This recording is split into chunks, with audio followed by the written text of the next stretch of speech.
Good afternoon to all of you. The energy is still there. Actually, WhatsApp has get me a tougher job rather than Nadreen. He actually made me in between post-run session and before tea session. I'm getting a more tougher job than what Nadreen did.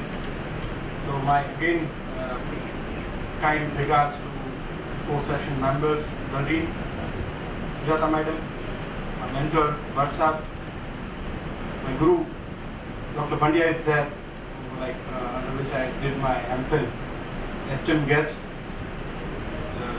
esteemed speakers from the morning session, Jagannath Saab, Govind Bhai, especially from Saman Diamond, and dear audience. Sometimes it becomes slightly embarrassing when you are having a long introduction. Sometimes it becomes so embarrassing. I hope my wife would have been present over here. She would have been treated me differently. But I'm unfortunate. But fortunate to be among all of you for the 75th session of NHRD and a continuous meeting. So when I got a call from WhatsApp, on 17th I think I made a call that due to some circumstances, the proposed speaker, actually to be very frank with you, I'm a replacement. So Mr. Sarath Gangal was supposed to be here for this session, and then due to some reason he won't be able to make it. So WhatsApp made me a request. So I was having a dilemma in my mind, that whether I should be saying yes or not, because I know the Govind Kaka session was already been booked. So having two sessions from the same company, and after speaking Govind Kaka and the joint speakers like Professor Rao, Mr. Ramchandran, Mr. Jagannath, and great place to work, Nadreen is there, Deshmukh Madam is there. It's slightly having a dilemma. And I thought we should be having. Here what I'd like to share, I just discussed the same thing during the lunchtime. That today actually, it's really on a personal note, it's really important for me as well, as far as this date is concerned. Because today I'm completing 10 years at SRK. So 20th April is the journey where I started in SRK in 2008. It's really a remarkable thing and thank you very much to WhatsApp for giving me this opportunity for this session. Apart from this, I would really, because I know it's a post-lunch session, so let's do some stretching exercise. Don't worry, I won't make you climb or jump or anything. Just you need to raise your hand. A right hand or a left hand, you are a lefty or a righty. You can put your like this. Only. You are supposed to bend your fingers. Or only bend. I'm not going to bring you up and down. Just to bend and hold it. Just to bend. Now one can release the last finger. And another last. Try to align these two fingers. Try to align. Try to maximize the thing. Now put a round like this of a thumb. I hope you are there with me. Put a round like this and put it on your cheek. It's a perfect example what Nadreen has said, that people actually do what is being said. Because people do what you do, people don't do what you say. Because I just told you to put it on your cheek, and you put it on your chin because I put it on my chin. It's actually a core reality that when we are talking about the organizational context, our employees generally used to follow the leaders, what we are supposed to do. I'll start by remark with a very pitchy sentence. I like it very much. It's been said by Mr. Frank Lloyd Wright, one of the famous French architect, was said, since the morning we are talking about learnings, relearnings, advancements, keep ourselves busy with the internal learnings. So he has very wisely mentioned, to have talent in you is really a good thing to have. To have practice to your talent is even a better form. But you know what is the best thing among all this? To have passion for your talent and what's being practiced within the organizations. So when we are talking about the learnings, I'll throw some data out of that, because it's really more crucial nowadays. We are really living in a very disruptive world where continuous learning, continuous investment in ourselves is becoming really vital. So when we are talking about learning, it's really gone are the days when we are supposed to only do learning. We have to actually unlearn what we have learned so far and learn the things, and that is even not enough. Above that, we have to continuously find the new ways of learning new things. So the methods of learning has to be continuously explored, and it's being expected by the all CEOs or the chairman within the respective organizations. If I'll further some light or throw some light to the data, we are talking about technological advancement. So if I'll give some inputs, if we talk about in a US context, out of the total budget of US government is spending more than 40% of their expenditure behind the technological advancement, which is again an eye-opening figure.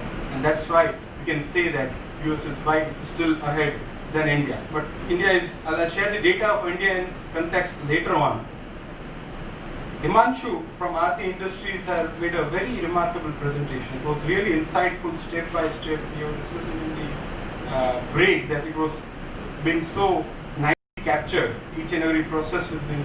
So he has talked about 5 years. Because 5 years, some of them who are from the manufacturing might be knowing that 5 years is like comes into lean manufacturing if you are applying. So 5 years is one of the core part of that lean manufacturing process. But hence, Sujata Madam in the morning has used the word satsang. So it's like she said that we are meeting for the 75th satsang. So I'll just drop down my observation over satsangs, because what generally happening while any satsang or any katha or any sessions or any conventions, conferences, we used to observe 5 years again, not from the manufacturing side. It's different 5 years. 5 years starting point, like in satsang we used to have respondents, and in Hindi it's called shrota. So we, like all of you are sitting over there, and Kaka has very wisely mentioned that you all are having a capabilities to sit over here at dais, but due to some yojana of God, you are sitting over there. So you are a learned shrota. So that is one S. The another S among the satsang happens is sota. And it's you can say a post-lunch session. So I'm not saying we are still from the first category, Shrota, but some of the guys who are like slightly feeling dozing kind of a thing, and they comes into the second category called Sota. The third is Sarota. If you talk about Sanskrit language, the Sarota words means Gujarati mein apne kahiye ke sudi, sopari bhangwani sudi. So Sarota is the Sanskrit name of that tool. So when we are having any conversations, we are dealing or chatting with our colleagues or having any peers nearby, we used to do the due diligence regarding this is not well, this was pretty well, this is what supposed to be at that level. So it's kind of a sarota activities we used to do with our peers. The fourth category is shusuptas. So when we used to have, like actively you are involved. By physical mean you are there in the group, but passively or psychological you are lost. So it's like susuptas. We used to have, like many of the animals used to have a hibernation process in which they made themselves very calm and cool. And kind of they are into their world and they are deeply thinking. We used to call them sushuptas. And the last category, fifth for S, is like we are supposed to see after 5:30. It's called saraktas. But suddenly it doesn't happen because I've been told by WhatsApp that in the last convention, So not more than 4 or 5 guys who just left the convention due to last minute circumstances. And I still hope that we are among the first category.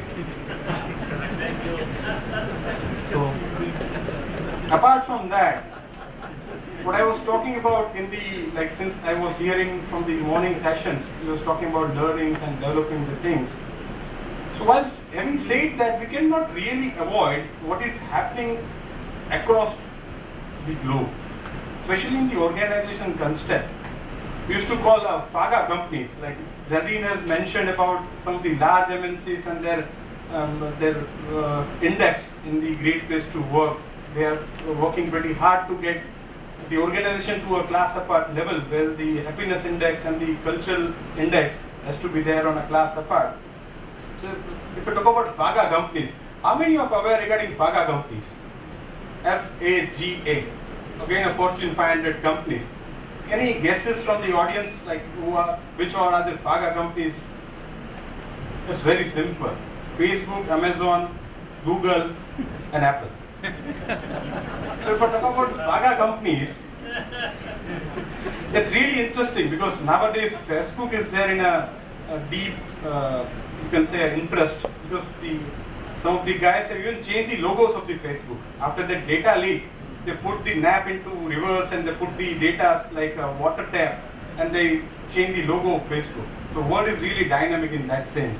2 days after that, when Mr. Zuckerberg addressed the US Congress, they changed the logo.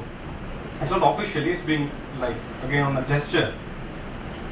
So what is happening among all those companies is really a thing to understand. So I'll give some example. After that, Facebook, just a week back, more than 3,000 employees of Google, because we used to relate our workplaces with Facebook and Google. We have seen a rosy pictures where in California they used to operate in a rosy offices in the jungles and they used to have a work from home. So one of the, you can say a mentee was supposed to just get back to me and they said, why don't we have this kind of setup in manufacturing? So I said it's how it's possible. If you are working from home, who is going to manufacturing the goods? So it's technically not possible. It's service sector, it's fine, you work from home, you work from your office, it doesn't make any much sense. But in manufacturing, Jagannath Saab might be agree with me, it's next to impossible. So having said that, I was talking about Google. Just last week, see Delhi has talked about the fairness level. So what can be the fairness level and what can be the height of fairness level is proved by Google. So more than 3,000 employees wrote an open letter to Google's CEO. And it was being opposed because the group of 3,000 employees were working with the US Defense Ministry under the operation called MAVOC.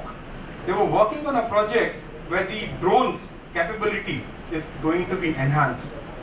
So ultimately drones in Syria, you might be knowing that what happened in last week, drones and this type of vehicles used to carry a missiles or equip arms or equipment and then they do the disaster. So employees, 3,000 employees were there on a common platform saying that why we should be working on such technology which is really disruptive, which is actually disrupting the humankind. So that type of fairness even we can see in many companies, and in that regards US is pretty transparent enough manner. They used to have many companies who are working in a very transparent and fair manner. If I go some deep data, Darlene has also talked about the sustainability part, and we were also discussed by Professor Rao regarding the sustainability part. So, she has also mentioned about Jim Collins. So that remind me one story of Jim Collins. So Jim Collins, she has already mentioned that she has written many books, like one of the famous books were Good to Great and Built to Last. I'll give you some more insight regarding those two books.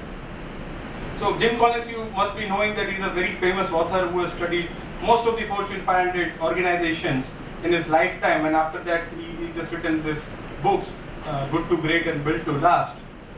So what happened in 2008, because it's really the world is so disruptive, we don't know what is happening tomorrow. So after the 2008 recession got declared, Mr. Bush announced a special meeting at White House. And then he requested all top 100 CEOs of US companies. And what happened, even Jim Collins was being given an invitation to remain present in that meeting.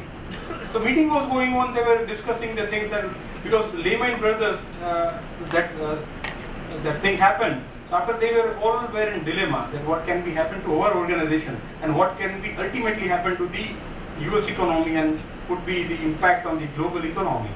So what they were discussing, and while over dinner, so the Jack Welch, the former CEO of GE Electronics, again one of the renowned managers of the world, is known very remarkable sense. So he asked to Jim Collins that Jim, I want to know. Jim was pretty surprised that, okay, what do you want to know? He again asked, I want to know, Jim. So Jim again replied that, that's what I'm asking, what do you like to know?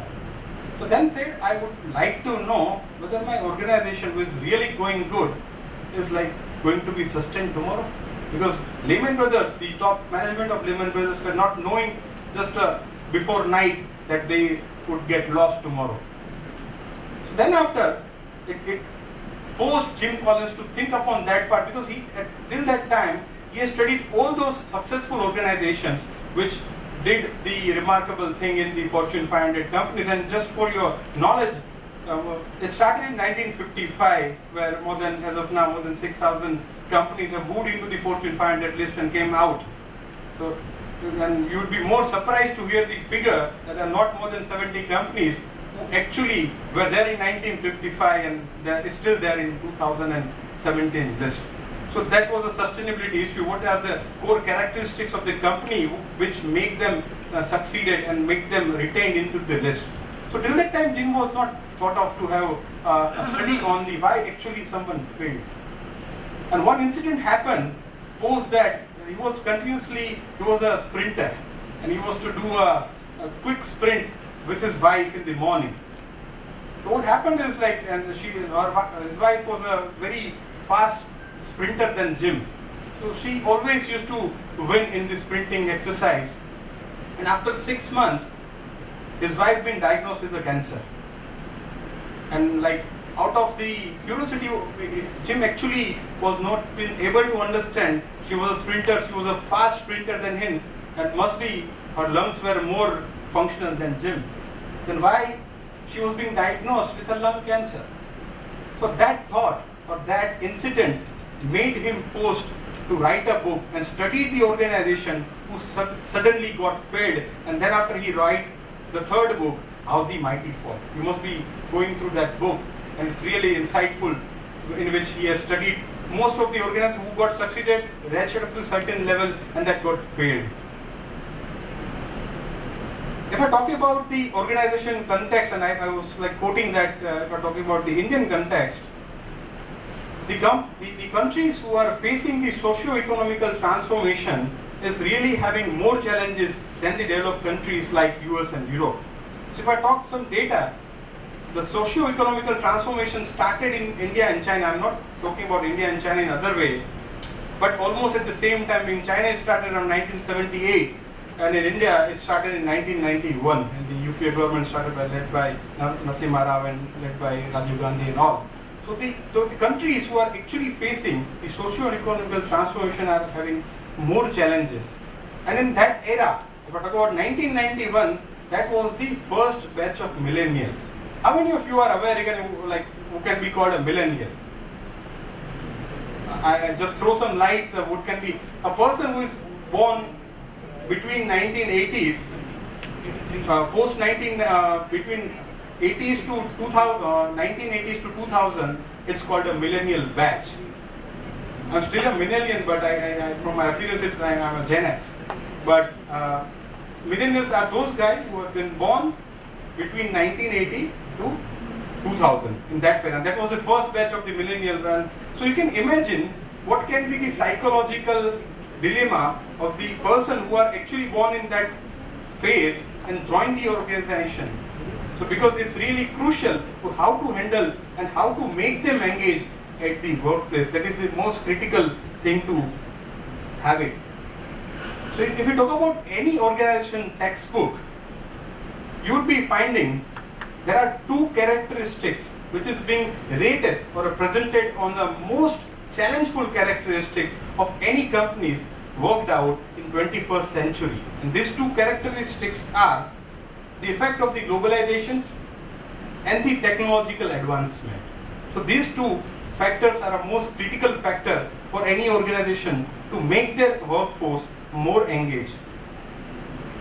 What is happening ironically, if you compare the data, if you compare the millennials, so millennials who born in that particular phase are actually, and ironically, they are more globalized, they are more digital natives. So that's the reason it's more helpful actually in another way for the organization to handle the millennials, which is not being seen so far, but actually a core reality. And we are, as we were saying in the morning, we are continuously transforming ourselves, transforming the practices. So when we are talking about transformation, it's really, it's not like that it's a need and it has to be a reactive or a corrective action. But transformation has to be a proactive approach for any organization to have it. Like very wisely mentioned by Mr. Jagannath, how L&T has transformed their best practices and still it's going on. If I talk about the SRK best practices over there, so we started a transformation just in 2016 after changing the logo. It was not like changing the logo so the things are different from next day, but actually it's like changing the attitude of the people, changing and identifying the gaps been identified during the legacy of 5 decades, and it's started in that journey. So what actually makes organization transform in a better form? So there was a great debate happening that what is best, a culture or a strategy, which can be a most dynamic lever for any organization to have it. So one should be having more works towards any culture or any strategy.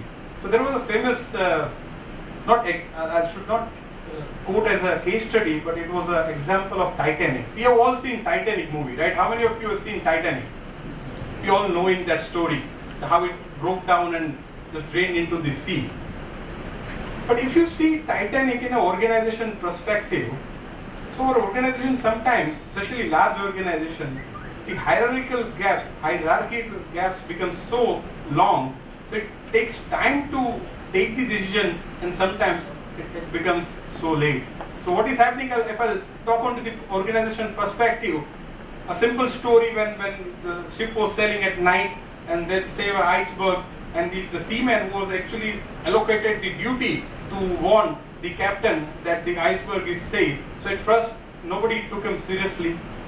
So that is a clear problem of a strategy, that you are not relying so much on your core staff or your laymen or workers, and they are the guys who are actually getting you or getting the management the exact feed what is happening within the organization at the ground level. And the rest is the story we all are knowing that what happened so far while they took the decision, took that observation of that seaman seriously, and though they could not be saved the ship.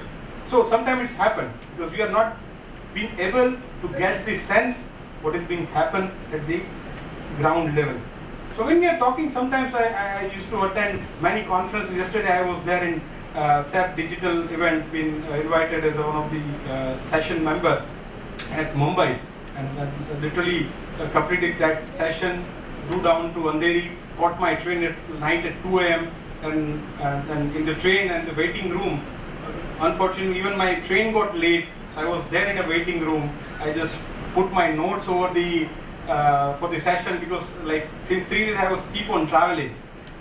So what is happening, why I'm saying that, when we used to have or a feed from many other departments. So when we are talking about other departments like marketing or a production or a finance, I'm not naming anybody, but or defaming anybody or any department, but it's generally a paradox which is happening. What HR is doing, they're actually doing nothing. So it is being said like this. But we are talking about HR system is really not done. Only the thing which needs to be done is the integration of HR systems to the business systems. I'll give you, I was having a discussion with Mr. Gajendra Chandel, who was the CHRO for Tata Motors last month. So they just came back and they flattened their hierarchies at Tata Motors. And you'd be surprised to know, it was the personal words of Mr. Chandel, that since 2015, they were not having an integration of HR system to any other system. So systems were not talking to each other. And at the group like Tata Motors, it was a core reality. So it's Gujarati Jagya. So they made the collaboration happen. So sooner or later, we are supposed to make our HR system talk to any other business system in the organizations.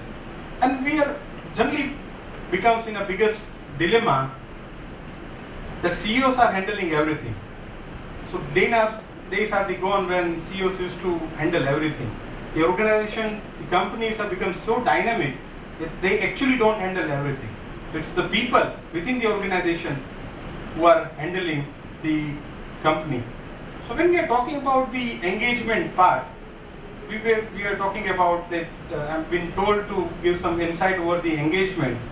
We talk about how the employee engagement. So even we have to come out from the paradox, because nowadays even employees are supposed to be considered like your customer. Because when you are treating your customer like with the legacy, at the same time you are supposed to treat your employee as a customer. So when we are talking about considering our employee as a customer, so at the same time, having said that, it has to be also changing the terminology from employee engagement to employee experiences. Because we have really had a paradigm shift in the engagement and the experience side. Because customer, when we are talking about it, they are the experience which makes the company apart and differentiate from any other companies. So just to change the shift over there, and I was discussing to the dilemmas of the other departments. So I recall another story. It happened in one kingdom when the king was having a fond of listening to good music. Then he invited the best of the best musicians of his kingdom to his place, and the orchestra started. So all the pioneer musicians, like from the basuri to tabla to sarangi to sitar, and when we consider all these musicians into the organization context, the tabla vadak was a marketing, the sitar vadak was a manufacturing, the santur vadak was a finance guy, and PTHR, it was having a basuri. So they went well, and they started playing music, and the king was having a really, he liked that class apart, and what he decided to give a equal weightage of gold to each of the who just played very well. And then he actually did so. So he was so passionate and mesmerized by the singful connection of the respective orchestra. So after a week, he again invited them that I should be only listening that orchestra. I don't want to hear anyone else. But sometimes it's happened, talking about rewards now. If you are not performing and still expecting that we should be getting rewarded on a very good note, it happens. So when greediness comes into the belief system or attitude or any of the behavioral characteristics, so what they done was, because they knew that if they would be playing good, then they would be receiving equal amount of gold from the size of or the weight of the equipment what they are supposed to bring to play the music. So all thought of to have all the big or music instrument. So tabla was like this, the sitar was like 10 feet, the santur was even 20 feet. So HR guy said like, why I should be lying behind. Then he took a vase wall, the bamboo in English, and say that. And they again started, because they knew that they would be appraised and they would be getting an equal amount of gold from kingdom if they played well. They started playing music. But as I told you in the earlier phase, if you are having a self-interest or any biasness, any greediness among your motives, it's actually not going to work. And it happened. the king was pretty, you can say, he was having a great dislike for all those musicians, and they knew, because they were having the ability to perform, but due to their greediness they bought the bigger instrument and performed. So they knew the greediness part. So what they done was, they ordered all the soldiers that each of the person would be beaten up by their own instrument. And the instrument like 20 feet, 50 feet, they were having, it's pretty difficult to beat that person with that kind of, or that height or weight of a instrument. Then he found HR guy was having a bass and started beating them off. So that was the biggest, you can say, revenge for any HR guy to have it just a class apart, just to make you awake. I just recall that story. But when we are talking about the organization context, HR analytics is really a vital role to play in any of the organization, because until and unless you are not knowing where you are residing, you won't be able to perform any task or doing any engagement surveys or doing nothing. You are supposed to get the data, get the feeds from the organizations. And when we are talking about HR analytics, crucially, there are only three things which actually make a pivotal role in that. The first thing is smart data. Pandya Sahib is there again, so I won't be saying much about data. But when we are talking about smart data, it should be really meaningful, because we are working in a digital age, we are generating so much amount of data day by day. But it has to be smart, so it has to be useful, it should be worth. Having said that, we should be having also a right tool or a technology to get the utilization of that data.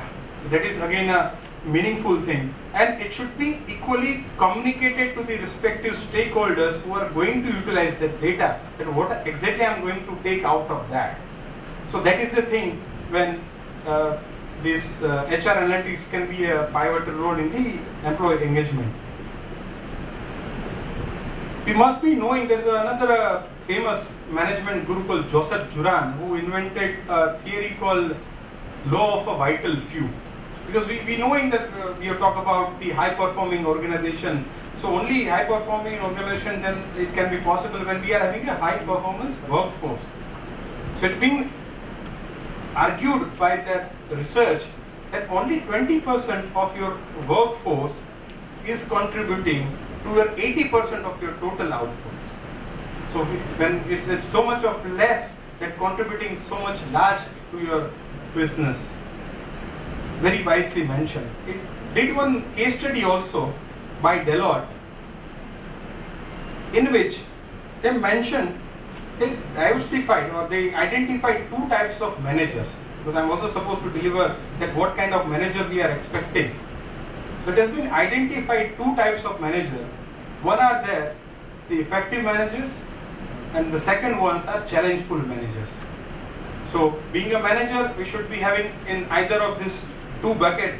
So while they are undergoing that study, they were having actually a notions or a hypothesis for the study, stating that, disclaimer, I am a feminist, so don't take me wrong. We were having the dilemmas that women are a better manager than men. So by the conclusion of study, it actually got failed, that it was not successful or not a right notion to have. The second notion used to have it, the managers who are having the kids or who are actually parents can be a better manager. Again, that notion also got failed, that it's not exactly true that if you are a parent then you can be a better manager. Just to ask how many minutes I do have? Yeah. I need to wrap up? Okay, fine. I won't go it till last because I don't want to again make them disengage or a less engaged respondent to more engaged comfort zone. But to close my note, I would say a sentence which again it's pretty close to my heart, said by Mr. Doe Sidman. Mr. Doe Sidman wrote a very good book, again a New York Times bestseller. Book's name is How. Please do read this book. In his book, he has only given many thoughts or insight regarding the engagement practices, but one sentence which is pretty close, I just want to have it remark and then rest my case, that it is no longer what you do that sets you apart from others. How you do, what you do. Pretty complex. I'll repeat the sentence because it's a really complex sentence. It is no longer what you do sets you apart from other, but how you do, what you do can make a difference. Thank you.